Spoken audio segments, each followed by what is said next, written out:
And then Allah ends the verse by saying, Wallahu la yuhibbu kulla kafarin athim, and Allah does not like every excessively sinful, kafar, extremely ungrateful person. Kafar is a superlative form of kafir. Kafir is normal. Kafar is a superlative form of kafir. That's why I translated it as extremely ungrateful. So what does kafar mean? In this verse, it doesn't even mean disbeliever. Again, this is a failure to understand the term kafir. People say that it's a dirty word, it's a derogatory term, but in essence, the word kafir simply means concealer.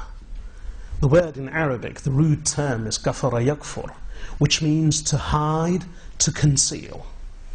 That's what it literally means. I'm not playing verbal gymnastics. This is, these are the terms in the original Arabic language and usage.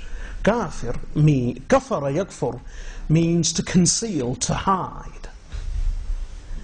Kafir, the active participle of kafara yakfur, means someone or something which hides, which conceals. That's why in Arabic, night is called kafir. Remember that. Night is called kafir also. A cloud is called kafir. The night hides and conceals. The cloud hides and conceals. It can hide the moon, it can hide the sun. So a cloud is called kafir in classical Arabic. Night is called kafir in classical Arabic. There are so many of the things that are called kafir in common usage in Arabic. A farmer is called a kafir. Now what sin has the poor farmer committed?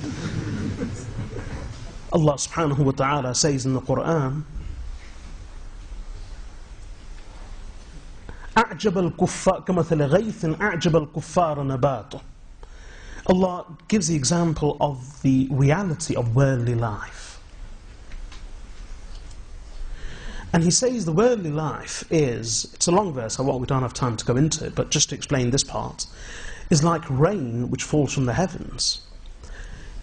And the vegetation that grows as a result of this particular rain, it's pleasing to, so Allah says, كَمَثِلَ غَيْثٍ أَعْجَبَ الْكُفَّارَ نَبَاتُهُ. Its vegetation, its produce, is pleasing to the kuffar. Now what's that supposed to mean? In that verse, specifically the word kuffar, it's not the same as gaffar in this verse. It's kuffar, slightly different. It's a plural of kafir, which doesn't mean a disbeliever or unbeliever. It means a farmer. كَمَثِلَ غَيْثٍ أَعْجَبَ الْكُفَّارَ نَبَاتُهُ, whose vegetation pleases the farmers. So the word kuffar in that verse refers to farmers. The word gaffar here has got nothing to do with belief or disbelief. It's a reference to someone who is extremely ungrateful. So why is a kafir called a kafir? The reason a person is called a kafir is because that person, in the context of belief and disbelief, is because that person conceals the greatest gift of Allah subhanahu wa ta'ala.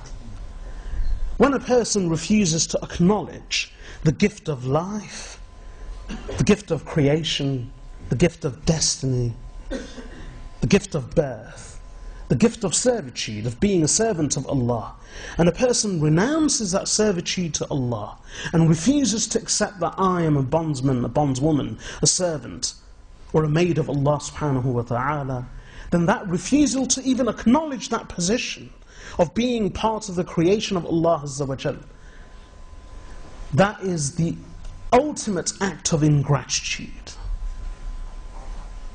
And that renunciation, that refusal to acknowledge, that extreme ingratitude is referred to as disbelief. So disbelief is a secondary meaning, which is actually a consequence of the original meaning of the word, which is ingratitude. So Here as well, وَاللَّهُ لَا يُحِبُّ كُلَّ كَفَّارٍ أَثِيمٍ. Allah does not like every excessively sinful, ungrateful person. What's the end part of the verse got to do with the original part of the verse? Allah says, يَمْحَقُ اللَّهُ الرِّبَى وَيُرْبِ الصَّدَقَاتِ وَاللَّهُ لَا يُحِبُّ كُلَّ كَفَّارٍ أَثِيمٍ. Allah abolishes riba and gives a rise and growth and riba to charity, and Allah does not like every sinful, excessively sinful, extremely ungrateful person. What's the latter part of the verse? What does that have to do with the earlier part? It's quite simple. The meaning is, someone who seeks wealth and growth in haram, in the forbidden, someone who seeks wealth, increase and expansion and growth in what Allah has forbidden, someone who seeks growth in what Allah has declared to be impure and does not seek growth in what Allah has declared to be pure, someone who seeks growth, wealth and expansion and increase where Allah has declared that there is nothing but reduction and in fact destruction and loss, and that person does not seek increase, wealth and growth and expansion where Allah says there is true riba, increase and growth, i.e. in charity, then that person is someone who is not just ungrateful to Allah, but excessively and extremely ungrateful to Allah and sinful. That's the relationship of the latter part of the verse with the former.